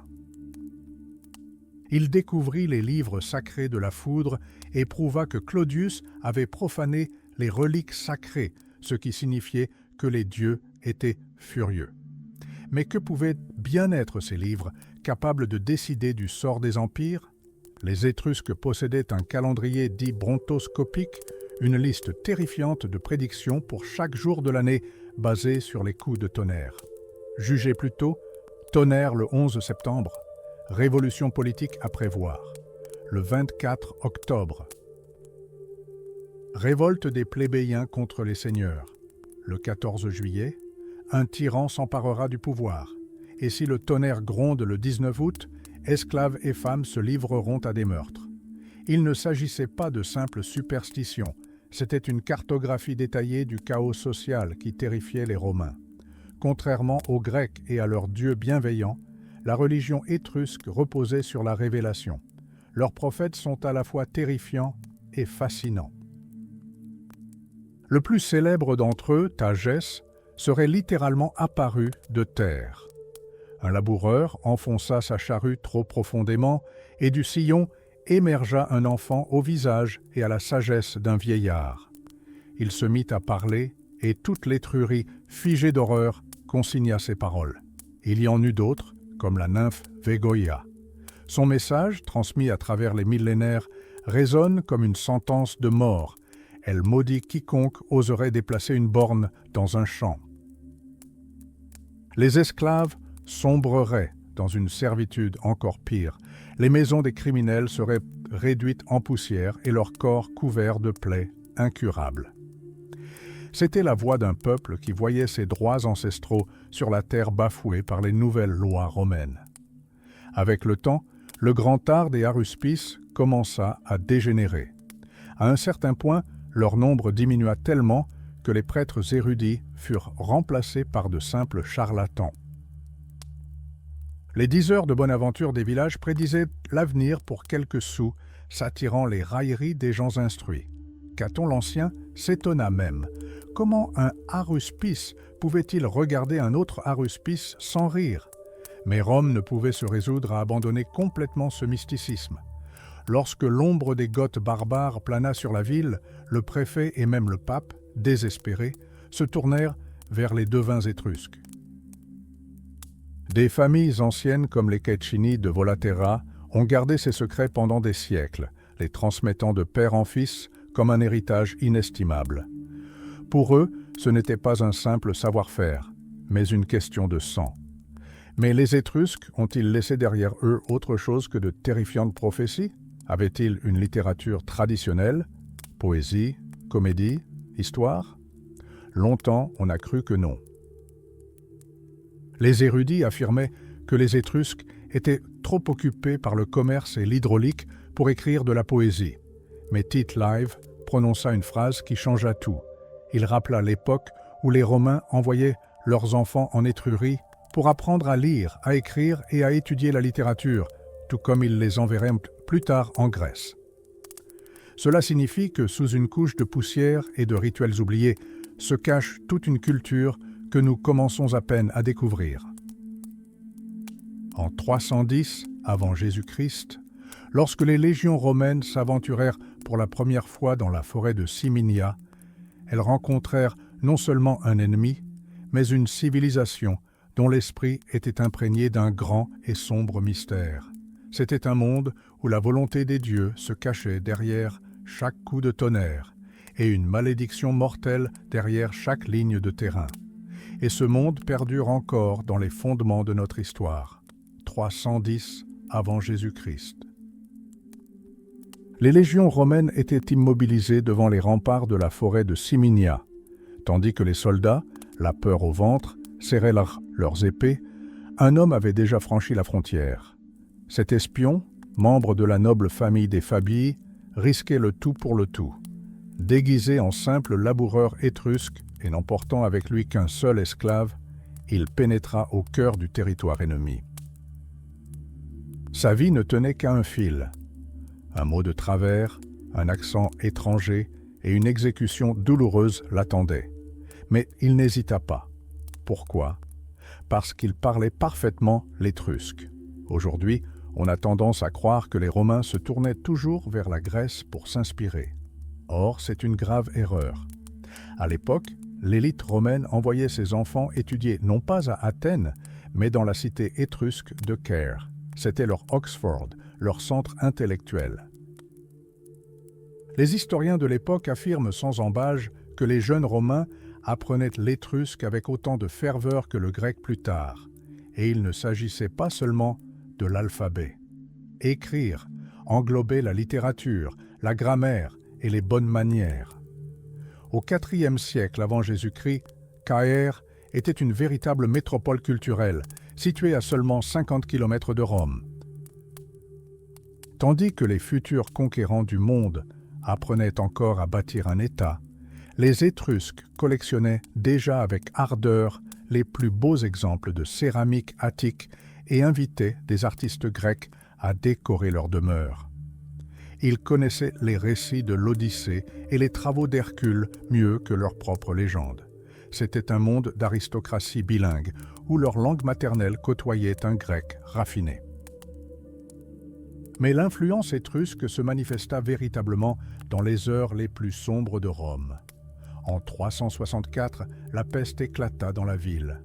Face à l'échec des prières et des remèdes, les Romains, désespérés, se tournèrent vers l'art. Des danseurs professionnels, les ludions, furent amenés d'Étrurie. Ils exécutèrent des danses d'une beauté extraordinaire au son de la flûte, et ce spectacle captiva tellement la jeunesse romaine qu'elle commença à les imiter, ajoutant des vers mordants à leurs mouvements. Savez-vous d'où vient le mot « histrion » ? De l'étrusque « hister ». C'est ainsi que l'on appelait ces acteurs. Tout le théâtre occidental est né de cette influence étrusque dans la ville ravagée par la peste. De véritables tragédies apparurent également plus tard. Un dramaturge du nom de Volnius écrivit des pièces en étrusque à une époque où la littérature latine n'en était qu'à ses balbutiements. On retrouve encore aujourd'hui des échos de ces pièces sur d'anciens sarcophages, scènes de meurtre, prophéties funestes, fins sanglantes. Les Étrusques étaient obsédés par le destin et la volonté divine. Ils possédaient leur propre histoire étrusque, qui divisait la vie de la nation en cycles rigoureusement mesurés, les âges. Ils croyaient que les dieux avaient prédéterminé la date de la fin de leur civilisation, et cette conviction imprégnait leur culture d'une grandeur sombre et solennelle. Même les noms des héros mythiques qui nous sont parvenus ont été influencés par la prononciation étrusque. Achille est devenu Achle et Ganymède, Catamite. Les Étrusques ne se contentaient pas d'imiter, ils ont façonné leur propre style, créant un mélange unique. Et lorsque l'on examine les fondements de l'histoire romaine, on constate qu'ils reposent sur des pierres taillées par des artisans étrusques. Cette grande civilisation a appris à Rome à lire, à écrire et à contempler les étoiles avant de disparaître à jamais dans l'ombre de ses arcs de triomphe. Les Étrusques ne se sont pas contentés de copier les mythes étrangers, ils les ont intégrés, transformant l'Achille grec en leur propre Achille. Mais si vous pensez que leur héritage se limite à des noms, observez les murs du tombeau de François à Vulcy. Ce n'est pas qu'une simple crypte, c'est un manifeste politique gravé dans la pierre. Sur un mur, des scènes grecques familières sont représentées, mais juste en face, un récit saisissant pour l'époque se dévoile, la véritable histoire de l'Étrurie. Tandis que les Grecs chantaient les funérailles de Patrocle, les Étrusques représentaient leur bataille, où leurs héros, tels que Mastarna, massacraient leurs ennemis et libéraient les souverains captifs. Ce fut un moment d'immense fierté nationale. Les Étrusques semblaient proclamer « Notre histoire est aussi majestueuse que l'Iliade d'Homère ». Imaginez, un siècle avant que Virgile n'écrive son Énéide, les chroniqueurs étrusques plaçaient déjà leurs récits au même rang que les plus grandes épopées de l'Antiquité. Mais derrière cette grandeur se cachaient aussi des histoires bien plus terre-à-terre, presque dignes d'un roman policier. Prenons l'histoire d'Aruns de Clusium. Il ne s'agit pas d'une chronique aride, mais d'un véritable thriller sur la trahison. Un aristocrate âgé, dont la femme a été séduite par un jeune pupille, décide de se venger de toute la ville. Que fait-il ? Il ne se contente pas de partir au combat, il attire les Gaulois en Italie, leur faisant goûter l'exquis vin blanc de Montepulciano.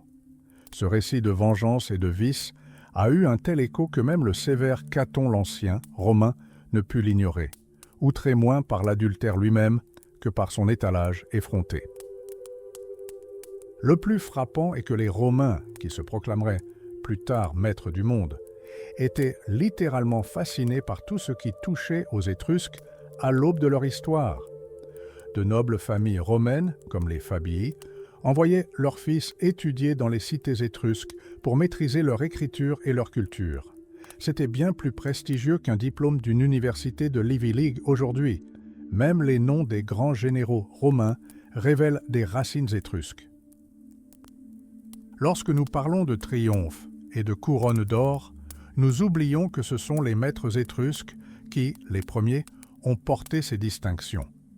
Il existait même des versions de la fondation de Rome qui nous paraissent aujourd'hui extravagantes. L'une d'elles, au lieu des légendes habituelles, relate un étrange miracle survenu dans le foyer du roi Tarchétius et des oracles cachés dans les forêts d'Étrurie. C'était une tentative de étruscaniser Rome, de prouver que même Romulus et Remus appartenaient à cette civilisation mystérieuse. Même lorsque l'Étrurie eut complètement disparu dans l'ombre de Rome, son esprit continua de planer sur l'Empire à travers des hommes comme Mécène. On a coutume de le considérer simplement comme un riche mécène des arts, mais il était un descendant des anciens rois étrusques. Mécène exerçait un pouvoir colossal, servant de bras droit à l'empereur Auguste, et pourtant, il refusa ostensiblement les hautes fonctions et les tuniques sénatoriales. C'était là sa plus grande fierté, la fierté d'un homme dont la lignée avait été prestigieuse même à l'époque où les moutons paissaient sur le site du Forum romain. Il gouverna l'Empire avec la grâce naturelle d'un aristocrate qui sait que la véritable grandeur ne requiert aucun titre. Les Étrusques avaient disparu, mais ils laissèrent à Rome leur style unique, leur astrologie et ce lien invisible qui unissait le passé barbare de l'Italie à la splendeur d'un grand empire. Gaius Silnius Maecenas. Un homme dont le nom est devenu célèbre 2000 ans plus tard, mais dont la vie réelle fut bien plus étrange et provocatrice qu'on ne l'imagine. Il refusa ostensiblement les hautes fonctions et les tuniques sénatoriales, et c'était là sa plus grande fierté. La fierté d'un aristocrate dont la famille était déjà illustre à l'époque où les moutons paissaient sur le site du Forum romain. Il gouverna l'Empire avec l'élégance naturelle d'un homme qui sait pertinemment que la véritable grandeur se passe de titre. Ses manières étaient celles d'un noble raffiné, semblant avoir honte de sa position élevée, tandis que d'autres aspiraient au pouvoir. Mécène feignait de ne s'intéresser qu'aux plaisirs raffinés. Cela en exaspéra plus d'un. L'opposition républicaine le surnommait l'éminence grise de l'empereur Auguste, et les philosophes stoïciens bouillonnaient de colère face à son mode de vie. Sénèque ne manquait aucune occasion de le dénigrer, déclarant que cet homme ne cherchait même pas à dissimuler ses vices. Mais ce qui choqua le plus ses contemporains, c'était sa tenue vestimentaire. Dans la Rome antique, les vêtements étaient un manifeste politique. Les conservateurs rigides portaient des toges étroites et inconfortables, témoignant de leur discipline et de leur attachement à la tradition. Et Mécène, il se promenait en manteau grec, négligemment drapé sur une tunique inadaptée. Pour un Romain de l'époque, cela paraissait aussi provocateur qu'un ministre moderne assistant à une réception officielle en robe de soie. On le surnommait « sans ceinture ». Sénèque ironisa en disant que Mécène avait autant libéré son esprit que ses vêtements. S'il avait porté la toge adéquate, ses transgressions seraient peut-être passées inaperçues. On le critiquait surtout, son goût pour les étoffes pourpres rares, le fait qu'il voyageait sur une litière de plumes douces et même pour avoir lancé la mode de la viande d'âne. Mais derrière cette façade d'efféminement se cachait une tragédie personnelle. Le Mécène était gravement malade. Il souffrait de fièvre constante, d'épuisement nerveux et d'insomnies insupportables. On raconte que durant les 3 dernières années de sa vie, il ne pouvait fermer l'œil 1 heure d'affilée. Pour tenter d'oublier ses tourments, il ordonnait à des musiciens de jouer aux confins du jardin. Ces sons à peine audibles de symphonie invisible étaient censés apaiser ses nerfs à vif. L'empereur Auguste adorait son ami, mais se moquait sans cesse de son goût pour le luxe. Dans ses lettres, il le surnommait « l'ivoire d'Étrurie », le diamant de l'Adriatique, et même le lit de la courtisane. C'était une amitié entre deux des hommes les plus puissants de la planète, fondée sur l'ironie et une confiance absolue. Mécène lui-même s'essaya à l'écriture, se considérant comme un homme de lettres. Et c'est là que sa véritable nature se révèle. Bien qu'il s'entourât de génies tels qu'Horace et Virgile, ses propres textes étaient étranges et prétentieux. Auguste qualifia son style de « papier frisé parfumé ». Mécène adorait les métaphores complexes et inventait des mots. Mais ces fragments de poésie révèlent une honnêteté effrayante, presque animale, tandis que toutes les écoles philosophiques affirmaient que la mort n'était pas terrifiante. Mécène écrivait « qu'on m'enlève mes bras et mes jambes, qu'on me voûte et que je perde mes dents, pourvu que je vive. Même si l'on me crucifie, laissez-moi vivre. » Cette soif d'existence sous toutes ses formes était sa vérité fondamentale. Il était un Étrusque de l'Antiquité, dans un monde déjà romain. Considéré comme un dilettante paresseux, il savait pourtant réconcilier les ennemis et trouver des compromis là où d'autres recouraient aux armes. Un mécène est bien plus qu'un riche mécène. Il incarne la capacité du soft power, du goût raffiné et de la souplesse à gouverner le monde avec une efficacité supérieure à celle de toute dictature brutale. En définitive, c'était un moment de vérité, un texte en deux langues, étrusque et punique. Il semblait que l'énigme linguistique qui avait tourmenté des générations ait été résolue d'un seul coup. Mais l'histoire aime l'ironie. Il s'avéra que les inscriptions n'étaient pas une traduction littérale, mais simplement un récit libre des événements. Les érudits se retrouvèrent face à un quasi-bilinguisme et à une immense déception au lieu de la clé du code. Néanmoins, longtemps, les Étrusques ont été considérés comme de simples bergers menant une vie modeste. Mais les fouilles d'Aquarossa et de Poggio Civitate ont brisé ce mythe. Les archéologues ont mis au jour de véritables palais aux façades imposantes. Le plus surprenant restent les statues ornant les toits, des personnages coiffés de chapeaux à large bord que l'on qualifierait aujourd'hui de chapeaux de cow-boy. Il s'agissait d'une aristocratie raffinée, vivant dans le luxe, alors même que Rome n'était qu'un ensemble de huttes. La découverte la plus terrifiante et pourtant la plus fascinante attendait les chercheurs à Tarquinia. En plein cœur de la ville, la tombe d'un enfant de 8 ans fut mise au jour, disposée selon un rituel funéraire. Il était inhumé avec les honneurs d'un roi. Un bouclier et une trompette de bronze reposaient à proximité. Cette découverte ravive la légende antique de Tagès, un nourrisson doté de la sagesse d'un vieillard, surgi d'un sillon de charrue et qui enseigna aux Étrusques l'art de prédire l'avenir.